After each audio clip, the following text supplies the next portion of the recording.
If you are currently hitting apply on job boards and waiting for a response, stop. You are playing a rigged game. As a recruiter with over 10 years of experience, let me tell you something the industry hides. 30 to 50% of the best jobs are filled before the listing ever goes official. They are filled through the hidden job market. That means if you're waiting to send a resume, you've already lost to someone who was on the hiring manager's radar weeks ago. My name is Christy Williamson. Today, I'm giving you the exact 4-week social media blueprint to bypass the application line, position yourself as the ultimate problem solver, and win the interview before you ever hit apply. In this section, we're reviewing social media as your biggest strategic asset, but not the way most people use it. We're covering exactly how to get on a hiring manager's radar before you ever send a resume. It's real, genuine, organic engagement. That's what makes you stand out on social media. What most are doing wrong. 79% of job seekers say they use social media to find jobs. But most of them are scrolling job postings, like one would a few videos, then connecting with colleagues or their best friends. Same thing they're doing on their favorite friends or community platform.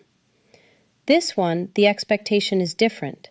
Here they want a much bigger result. Meanwhile, 91% of employers are using social media as part of their hiring process.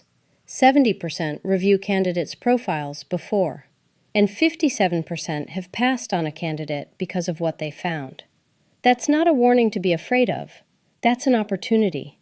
Because most of your competition isn't thinking strategically about any of this, and that's to your advantage. After you've built that presence, you're not a stranger anymore. You send a connection request that references their actual work, not a generic, "I'd love to connect." Something that acknowledges a challenge you've noticed they're navigating. Here's why this works. You're not leading with need, you're leading with value.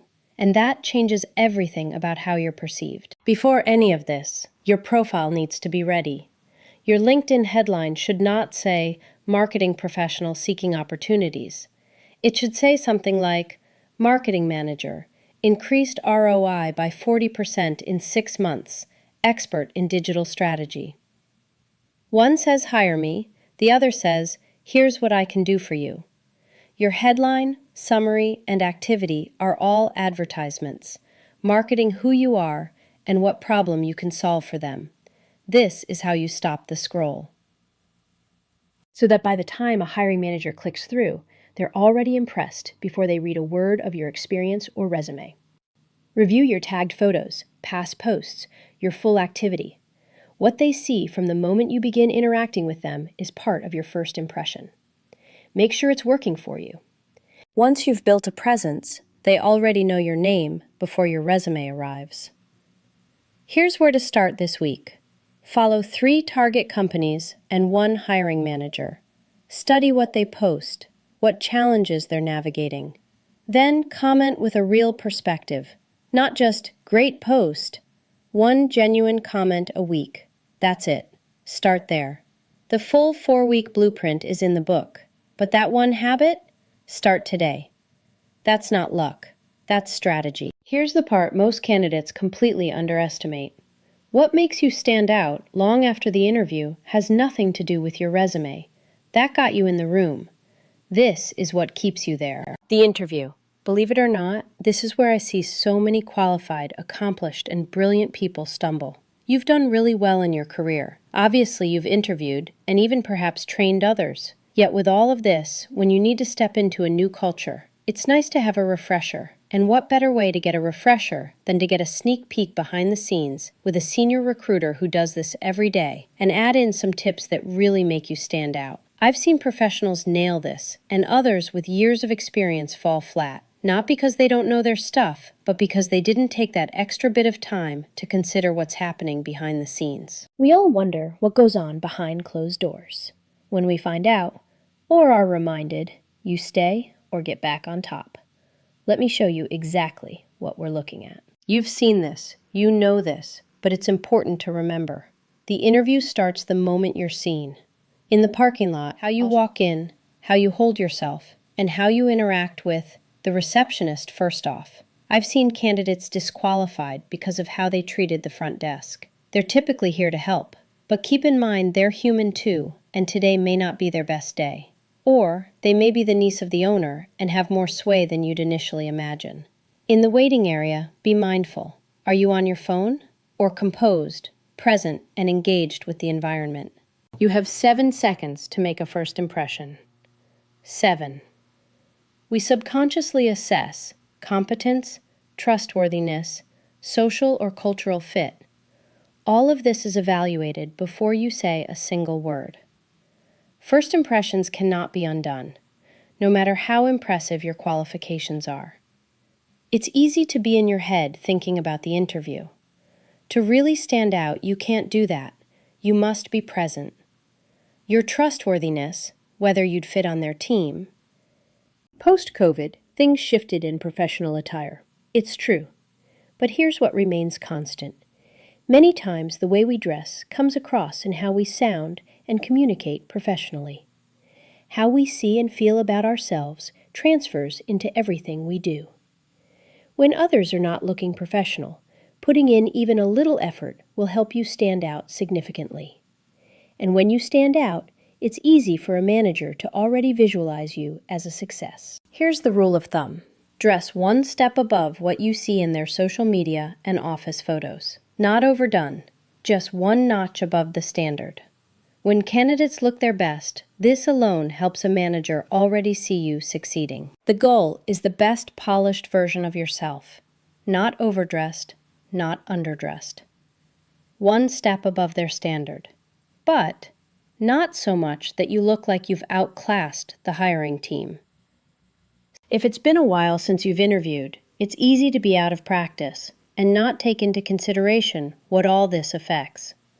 If you've been out of work for a while, unable to find a good solid job has an impact on your psyche and mental health. When you first start interviewing after a layoff or after prolonged stress impacted by the layoff, it's critical to assess your thought process and how you come across. One of the best ways to counter that is in the way you dress. This truly helps restore your professional self-perception and confidence. When you're perceived as more confident, it's easy to see you in the role.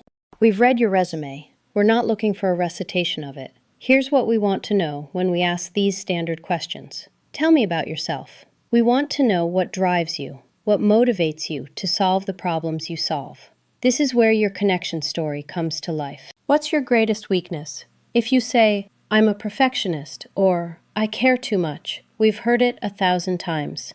Share a real weakness. Show how you recognized it and what you specifically did to grow. Why do you want to work here? Canned answers make you forgettable. Use your research. Be specific. Use the personal connection and research you've done to answer this one. Where do you see yourself in 5 years? Don't say, I want your job. Say this instead. I'd love to build that plan with you to best support what's already in motion.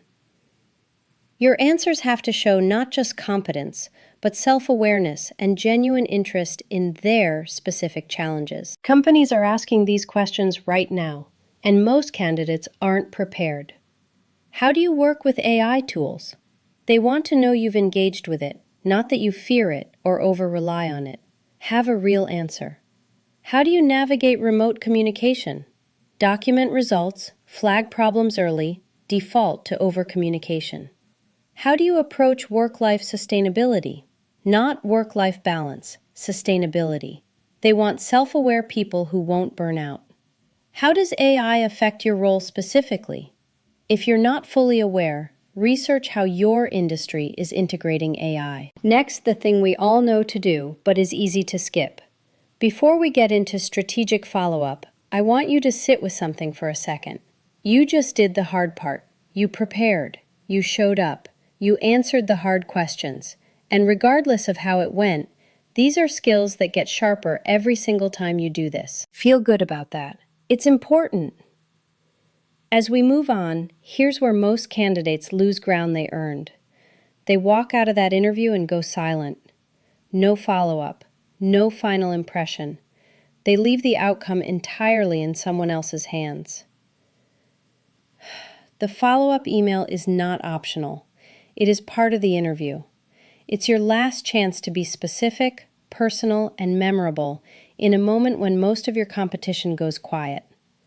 Let me show you exactly how to stand out with this. I'm sure you've heard and probably done this before. Send a thank you email within 24 hours. I advise this to every candidate I work with. The funny thing is, about 50% still don't do it. The ones who do, they're remembered. If they do, here's what most send. A generic template that could apply to any interview. What actually works? Reference something specific from your conversation. Reaffirm your interest. Connect it back to a challenge they shared with you. Keep it to 3 or 4 sentences. Make it feel written, not templated. Specific, personal, memorable. This is the final impression you leave. Make it count. Bonus points if you craft an actual handwritten thank you note. You can drop it back off by the office, so you're not depending on the mail to get it there in time. Regardless how you send it, when you do, mention something specific and unique. This makes you more impactful. Let's recap. Your LinkedIn profile is an ad. Make it say what you do for them. Engagement before application.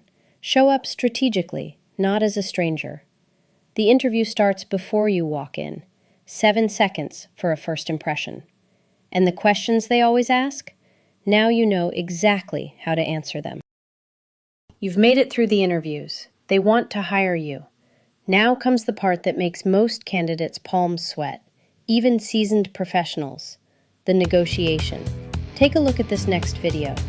I'm sharing something recruiters generally keep to themselves. The exact strategy that took a second-choice candidate from $92,000 to $100,000. You don't want to miss it.